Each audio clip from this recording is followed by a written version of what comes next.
I raised my right hand in court and swore to tell the truth, not knowing it would destroy the only man who ever lied for me.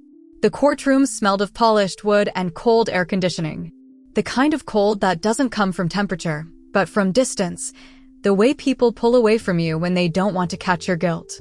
He stood just 10 feet away, his dark suit crisp, his tie the same one I'd bought him for our 5th anniversary. Daniel. My husband. My best friend. The man I was about to testify against. The prosecutor's voice was sharp, almost surgical. "Mrs. Hall," she said, "please describe your husband's financial involvement with your company accounts." My fingers trembled around the Bible. I glanced at Daniel. He didn't look angry, just tired, like someone waiting for the inevitable tide. "We worked together," I said softly, my voice trembling. "But he made transactions I didn't know about. Money that wasn't his to move." A murmur rippled through the courtroom. Daniel didn't blink, didn't protest, just kept that same still expression, calm, unflinching. And in that moment, as the words left my mouth and echoed against the oak-paneled walls, something inside me cracked so quietly that even I almost didn't hear it. I was testifying against my husband, and he wasn't defending himself. It wasn't always like that. Once upon a time, Daniel and I were just two people trying to build a life out of hope and late-night takeout. He was the dreamer, the kind of man who looked at a rundown building and saw a future cafe with lights and laughter spilling out onto the street. I was the realist, the one with spreadsheets, budgets, and a love for structure that bordered on obsession. When we met, I was an accountant. Numbers made sense to me in a way people didn't. They behaved. They told the truth. They stayed in balance if you treated them right. Daniel said I was beautifully predictable. I raised my right hand in court and swore to tell the truth, not knowing it would destroy the only man who ever lied for me. The courtroom smelled of polished wood and cold air conditioning. The kind of cold that doesn't come from temperature, but from distance, the way people pull away from you when they don't want to catch your guilt. He stood just 10 feet away, his dark suit crisp, his tie the same one I'd bought him for our 5th anniversary. Daniel. My husband. My best friend. The man I was about to testify against. The prosecutor's voice was sharp, almost surgical. "Mrs. Hall," she said, "please describe your husband's financial involvement with your company accounts." My fingers trembled around the Bible. I glanced at Daniel. He didn't look angry, just tired, like someone waiting for the inevitable tide. "We worked together," I said softly, my voice trembling. "But he made transactions I didn't know about. Money that wasn't his to move." A murmur rippled through the courtroom. Daniel didn't blink, didn't protest, just kept that same still expression, calm, unflinching. And in that moment, as the words left my mouth and echoed against the oak-paneled walls, something inside me cracked so quietly that even I almost didn't hear it. I was testifying against my husband, and he wasn't defending himself. It wasn't always like that. Once upon a time, Daniel and I were just two people trying to build a life out of hope and late-night takeout. He was the dreamer, the kind of man who looked at a rundown building and saw a future cafe with lights and laughter spilling out onto the street. I was the realist, the one with spreadsheets, budgets, and a love for structure that bordered on obsession. When we met, I was an accountant. Numbers made sense to me in a way people didn't. They behaved. They told the truth. They stayed in balance if you treated them right. Daniel said I was beautifully predictable. He came back late that night, his eyes heavy, his jaw tight. "They think I moved company funds," he said. "Did you?" I asked before I could stop myself. He looked at me long, searching, like he was deciding which truth I could survive. "No," he said finally. "I didn't take anything that wasn't ours." Ours. The word soothed me. I wanted to believe it. Needed to. But the next morning, the news broke. Construction firm owner accused of $800,000 embezzlement. Our names. Our faces. Our home. At first, I believed him. Every cell in my body screamed his innocence. I sat beside him in those first interviews, holding his hand as he told investigators he was framed by a business partner. But then they showed me the evidence. Wire transfers. My company's accounts. Signatures that matched mine. It didn't make sense. I didn't remember authorizing them. I didn't even handle that part of our finances. But the dates lined up the same days I'd been finalizing a tax review. When the DA's office questioned me, I told them the truth. I didn't know about the transfers. And that's when they asked the question that would haunt me for years. "Mrs. Hall, are you sure you didn't move the funds?" I laughed, not because it was funny, but because it was absurd. "Of course not," I said. "I would never." But the way they exchanged glances told me they didn't believe me. They believed I did it. And they believed Daniel helped cover it up. The trial was brutal. Every headline painted Daniel as a criminal, a man who betrayed his wife's trust and stole to feed his ego. And me? I was the loyal fool who finally found the courage to speak. They made me a symbol, the woman who turned against her husband to stand for justice. I didn't feel brave. I felt hollow. In court, I watched Daniel every day. He never argued, never accused. He let me testify, let me say the words that would send him away. When the verdict came guilty, he didn't flinch. He just turned, looked at me, and said softly, "Take care of yourself, Lily." Then they took him away. I collapsed before the bailiff could reach me. 3 years passed. I moved cities, changed jobs, stopped introducing myself as Mrs. Hall. But every night I replayed his voice, that final sentence. The calm in it, the strange sadness. And I couldn't shake the feeling that there was something I hadn't seen. Because love doesn't just die quietly like that, not unless it's hiding something bigger. 3 years is a long time to learn how to live with silence. In the beginning, I filled it with noise, music, TV, endless small talk at work. But silence has a way of finding you again. It sits beside you at breakfast. It follows you down grocery aisles. It crawls into bed and whispers all the things you could have said differently. I thought I had finally learned to live with it until the letter came. It was a Tuesday again. Always a Tuesday somehow, as if fate enjoyed routine. I came home from work to find an envelope wedged between the day's bills. No return address. Just my name, Lily Hall, written in Daniel's handwriting. My hands shook as I opened it. Inside was a single sheet of lined paper. "Lily, if you're reading this, I've already served my time. Don't come looking for me. I don't want you to feel sorry. Just know I never hated you for what you did in court. You told the truth, at least, the truth you thought you knew. But there's something I need you to understand. The money, it was never for me. Take care of yourself. D." I sat on the edge of my bed, the paper trembling in my hands. The money was never for him? What did that mean? I wanted to throw the letter away, to burn it, to stop the ache that had just come roaring back to life. But instead, I folded it carefully and placed it in my nightstand drawer, next to the ring I still couldn't bring myself to stop wearing. That night, I couldn't sleep. Every word echoed. Every breath felt borrowed. I kept thinking about the day they took him away, about the calm in his voice when he said, "Take care of yourself." It hadn't sounded like bitterness. It had sounded like guilt. But not the kind that comes from doing wrong.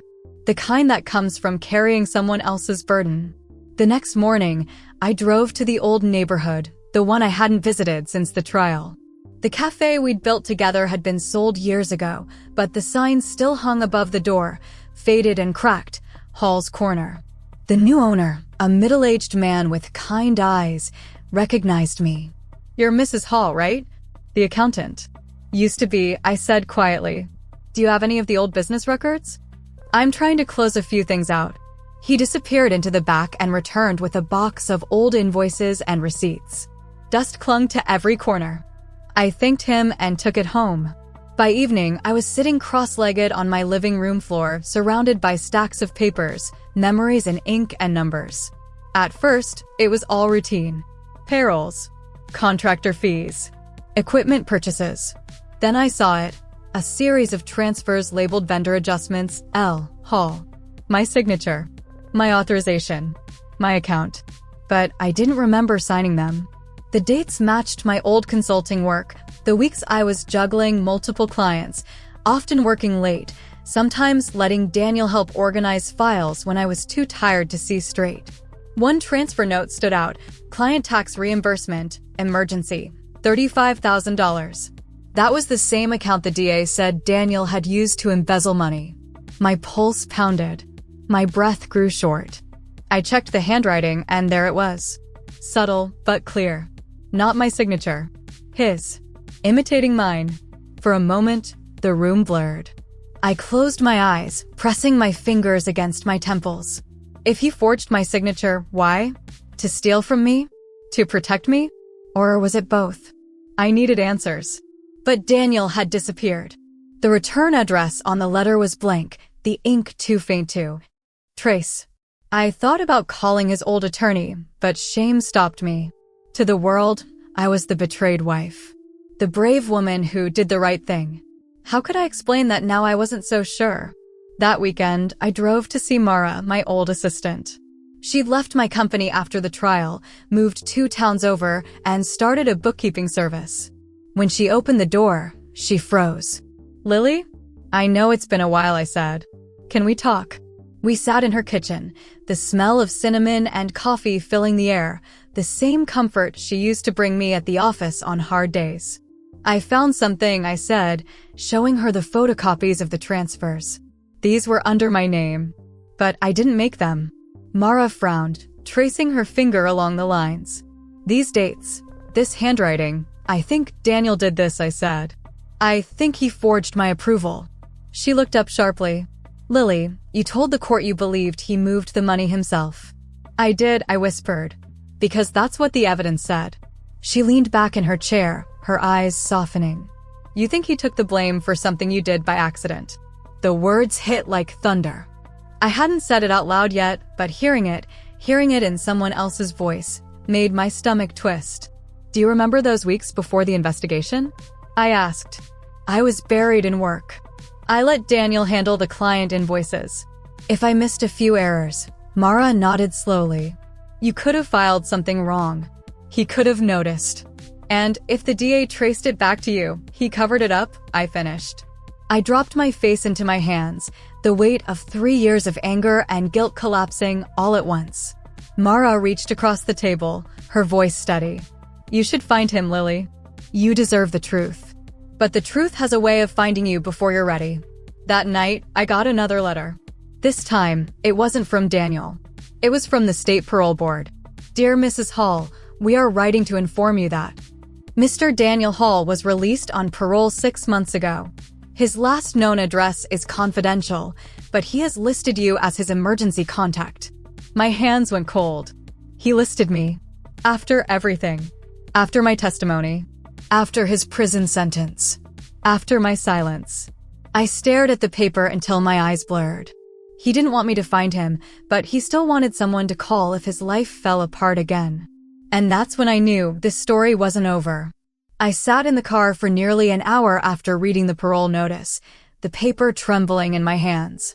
Outside, the city kept moving, people with umbrellas, taxi lights smearing through drizzle, strangers living ordinary lives while mine quietly tilted on its axis. He listed me as his emergency contact. After 3 years of silence. After the trial. After the day I stood in a courtroom and helped send him to prison. I folded the letter and placed it in the glove compartment, next to a box of tissues and the locket he'd given me on our wedding day. I hadn't worn it since the sentencing, but I couldn't throw it away either. That night, I poured a glass of wine I didn't drink and stared at the ceiling, my mind replaying every moment of the trial, the calm in his eyes, the words he didn't say, the letters he never sent. He'd taken the blame for something. I could feel it now like a pulse under the skin of memory. The next morning, I called the parole board. "This is Lily Hall," I said, trying to sound calm. "I received notice of my husband's release. I just wanted to confirm if he's okay." The woman on the phone hesitated. "I can't share his address, Mrs. Hall, but I can confirm he's checked in regularly. Stable employment. No violations. Where is he working?"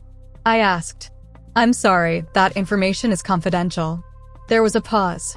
Then her tone softened. "But if he listed you as his contact, Mrs. Hall, he still cares what happens to you." Her words felt both like comfort and punishment.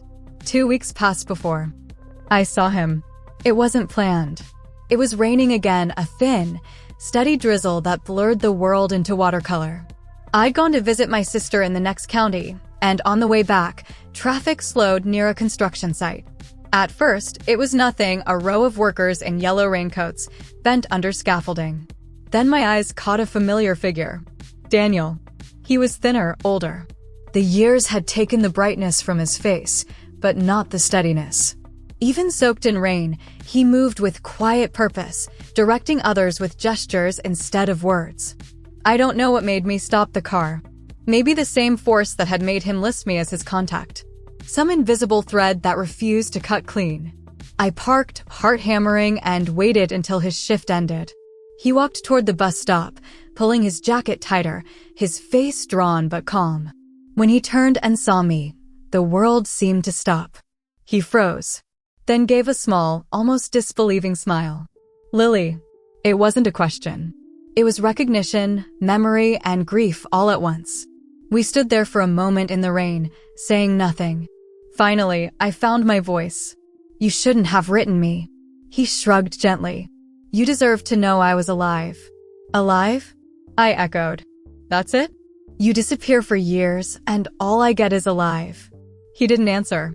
Just looked at me, the same calm, unreadable eyes that once made me feel safe and now only hurt. Why? I asked finally. Why didn't you defend yourself in court? You just let me testify. You let them take you. Daniel sighed, his breath a cloud in the rain. Because fighting would have made things worse for you. What do you mean? He hesitated. Then, quietly, you don't remember, do you? The tax filings. The transfers under your account. I felt the blood drain from my face. You knew. He nodded slowly. You made mistakes, Lily. Honest ones. But the kind that ruin people. My throat closed. You think I don't know that now? I looked at the records. You forged my signature. I had to, he said softly. They were already watching the company. If they traced it back to you, they would have charged you with fraud. I could survive prison. You couldn't. The words hit like thunder, too loud, too sudden. I staggered back a step. You took the blame, I whispered. He didn't move. Didn't deny it. I did what I thought love meant. I shook my head, tears blurring the rain. You let me destroy you. His expression softened, weary but certain. You didn't destroy me, Lily. You saved yourself. That's enough. We stood there under the awning of a closed shop, the rain drumming above us, the air thick with every word we hadn't said for years. Why didn't you tell me? I asked again, voice shaking. Why didn't you just say the truth? He looked away, jaw tightening. Because you wouldn't have believed it. And if you did, you would have tried to take the blame back. He was right. Even now, my first instinct was to tell him I would have gone to prison with him if it meant he didn't have to face it alone. He smiled faintly, reading my thoughts. See? I let out a broken laugh that turned into a sob. He reached into his pocket and pulled out a folded sheet of paper. Here, he said. What is it? The full financial statement from the firm. Everything. It shows who moved the funds, where they went when I covered them. It clears you. I took it with trembling hands. The ink was faded but clear, dates, transactions, his initials beside every forged signature. This doesn't clear you, I whispered. He smiled faintly. It doesn't need to. Daniel, you served 3 years for something I did. Something you didn't mean to do, he corrected gently. And something I could handle better than you could. His calm made me ache. His grace made me angry. You always think you know what's best for everyone, I said bitterly. Even when it costs you everything. He didn't argue. Just met my gaze, quiet and steady. Maybe that's my crime. When the bus finally came, he stepped back. I should go, he said. They don't take kindly to missed curfews on parole. I stared at him, the man I once loved, the man I once betrayed, the man who'd sacrificed everything to keep me safe. Where are you staying? I asked. He hesitated. A halfway house downtown. Is it safe? It's fine. He smiled faintly. I've learned to live with less. I wanted to reach for him, to pull him back into the life we'd lost. But the distance between us wasn't just space, it was guilt. Years of misunderstanding, the ghost of everything love had cost us. Daniel, I whispered. I'm sorry. He shook his head. Don't be. You did what you had to do. Then he boarded the bus. And for the second time in my life, I watched him disappear. That night, I sat at my kitchen table with his letter and the statement spread before me. The rain had stopped. The house was silent except for the ticking clock on the wall. And for the first time, I let myself say it out loud. He went to prison for me. The words broke something open inside me, not pain this time, but understanding. Love isn't just what you give. Sometimes it's what you endure. I didn't sleep that night. Not because of guilt, though that had long since taken permanent residence in my chest, but because for the first time in years, I could see the shape of the truth. The next morning, I took Daniel's statement to my desk and began reading line by line. Every date, every transaction, every forged signature matched the prosecution's evidence, except now, the pattern told a different story. He hadn't stolen money for himself. He transferred it to a separate holding account, one in my name, to cover losses I had caused through a miscalculated client reimbursement. He'd risked everything to keep me out of prison. And I'd handed him over to the people who would take his freedom. I couldn't let it stay that way. The courthouse hadn't changed much since. The trial, same echo of footsteps down the marble corridor, same fluorescent lights that made everything look harsher. But this time, I wasn't a witness. I was the woman who'd been wrong. I asked to see the district attorney who had handled Daniel's case. Her secretary looked doubtful but made the call anyway. Mrs. Hall. A familiar voice came from behind me. It was her, Ms. Jennings. She looked surprised but not unkind. It's been a while. I nodded. I have something you need to see. We sat across from each other in her office, the sound of rain tapping the window like a metronome for confession. I slid the statement across her desk. This was written by Daniel Hall. It's a full account of what really happened with the embezzlement case. She adjusted her glasses and began reading. Her brows furrowed as she flipped through the pages. After a long moment, she looked up. You're telling me you made the initial error? Yes, I said quietly. An honest mistake. But he covered it up, forged my signature to redirect the funds so no one would find out. He took the blame. She leaned back, exhaling slowly. Mrs. Hall, this document could have changed everything. But it's too late for a retrial. The case is closed. He's already served his sentence. I expected that answer. What I didn't expect was the way it would feel, like swallowing broken glass. Then at least clear his name publicly, I said, my voice trembling. He doesn't deserve to be remembered as a criminal. Jennings studied me for a long time before replying. You know this confession implicates you. I know. Are you prepared for that? I nodded. I wasn't prepared when I testified. I didn't know the truth then. But I do now. She sighed, rubbing her temples. Let me see what I can do. The next week was a blur of meetings, interviews, and legal jargon. My attorney warned me that filing an amendment to the record wouldn't erase the conviction, but it could reclassify it as an error of intent, which would remove Daniel's name from the state's public fraud registry. It wasn't justice, not completely, but it was a start. Word spread quietly. Some of our old acquaintances reached out, some to offer sympathy, some to whisper judgment. Why stir it all up again? One former client asked over the phone. Because truth doesn't expire, I said. When the local paper called for an interview, I hesitated. I wasn't looking for attention, but I was tired of silence being mistaken for peace. The article ran the following Sunday under the headline, Wife Recants Testimony, Embezzlement Convict Took Fall for Her Mistake. My photo sat beside Daniel's old mugshot, 2 lives frozen in contrast, the space between us filled with years of misunderstanding. The story spread faster than I expected. By evening, my phone was flooded with messages, friends, strangers, even former coworkers. Some praised me for speaking up. Others accused me of rewriting history to ease my guilt. Maybe both were true. But I hadn't done it for myself.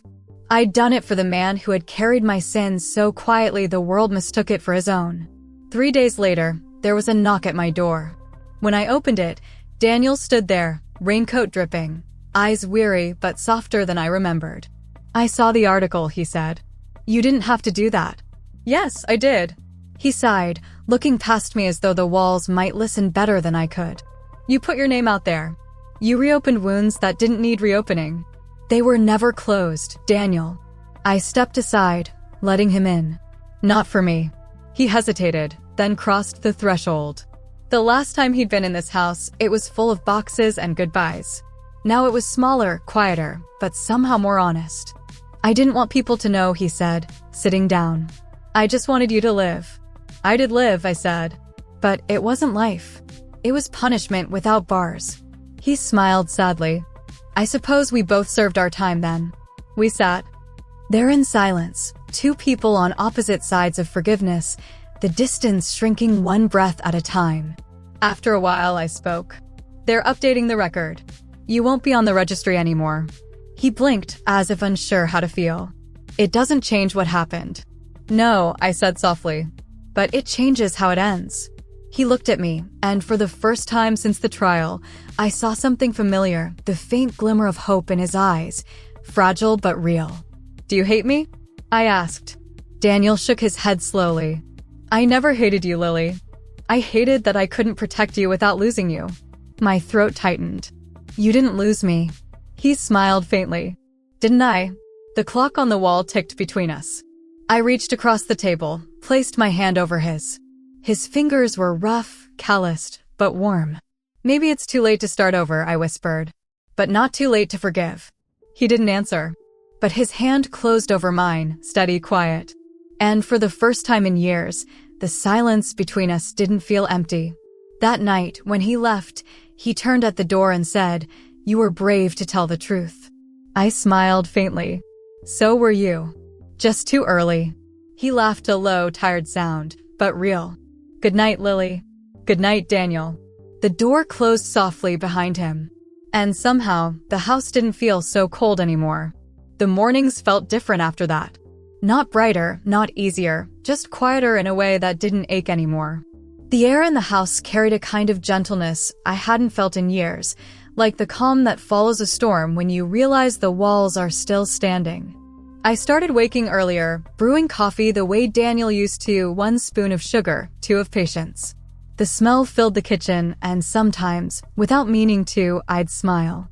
For a long time, I believed forgiveness meant erasing the past. Now I understood it was about learning to live with it, not as a wound, but as a scar that told the truth about what love had cost and what it had given back. Daniel and I didn't speak every day, but we saw each other from time to time. He was working steadily now, managing supplies at a construction firm, renting a small apartment near the river. The kind of life that asked for little and gave peace in return. The first time I visited, he'd made tea. Still the same blend, chamomile with honey. Still the same care in how he poured it, like small acts of tenderness could still build something sacred. We talked for hours that day, not about the trial or the letters or the years in between, but about ordinary things. How the river looked different in winter. How the world had changed while we weren't watching. When I got up to leave, he said something that stayed with me. You know, Lily, sometimes love isn't about staying. It's about stepping away before it breaks what it's trying to save. I thought about that for a long time.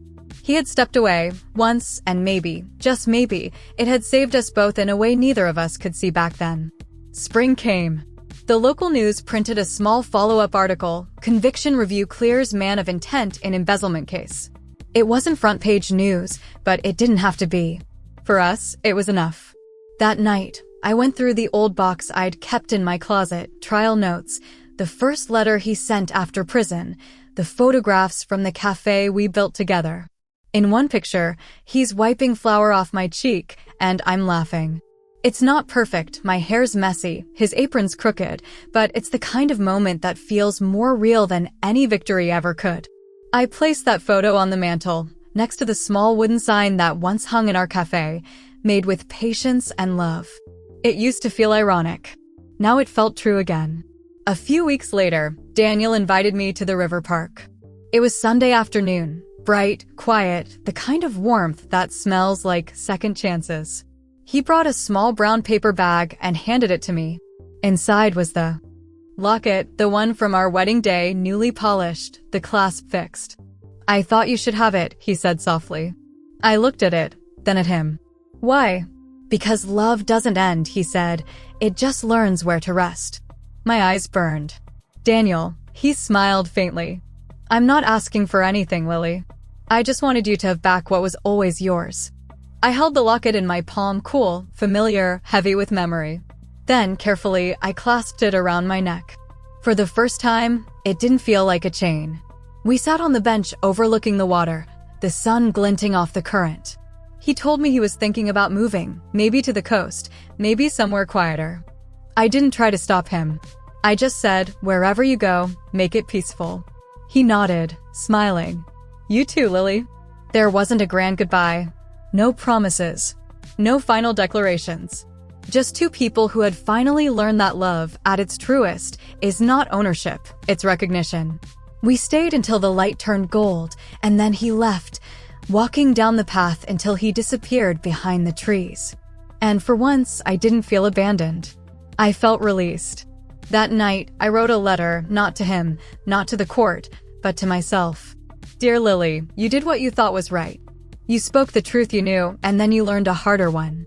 Forgiveness isn't about undoing what's been done. It's about remembering that love doesn't always look like kindness. Sometimes it looks like sacrifice. Daniel loved you enough to lose you. You loved him enough to tell the truth. Between those two losses, something honest was born. Hold on to that. I folded the letter, placed it beside his first one, the one that started everything, and closed the drawer. For the first time in years, I felt free. Months passed. The cafe building was sold again, and the new owners reopened it under a different name. I went once, not to reminisce, but to see it alive again. It smelled the same: cinnamon, espresso, and hope. A young couple worked behind the counter, laughing, their hands brushing in that nervous way love begins. I smiled and left a generous tip in the jar labeled Dream Fund. As I stepped outside, the afternoon light caught the gold of my locket. And I realized it didn't matter who knew our story. The world moves on, but the lesson remains. Love, when real, always leaves something good behind. The years ahead were quieter, gentler. Sometimes, on rainy nights, I'd think about Daniel, wonder where he'd gone, if he'd found peace. But then I'd remember the calm in his voice that day by the river and know that he had. And when the silence came again, as it always did, it no longer felt like punishment. It felt like presence, because love, I'd learned, doesn't need to be loud to be true. Sometimes, it's just the sound of rain, forgiveness, and a heart finally learning how to rest. When people talk about love, they often mean the easy parts, the laughter, the comfort, the way two hands fit together without trying. But real love, the kind that endures storms and mistakes, that kind isn't soft. It's patient. It's quiet. It's choosing someone even after the world teaches you how to leave. I used to think I destroyed the best thing in my life. Now I see, sometimes love survives not because it's perfect, but because it learns to forgive what never should have happened. If you've ever lost someone because of pride or pain, if you've ever wished for one more chance to say, I understand now, maybe this story is for you. Because love doesn't disappear. It just waits, patiently, gently, for us to grow brave enough to meet it again. Would you have forgiven him? Or would you have let the past decide the rest of your life? Tell me in the comments. And remember, no matter how heavy the truth feels tonight, forgiveness will always be lighter. Subscribe for more real stories told from the heart.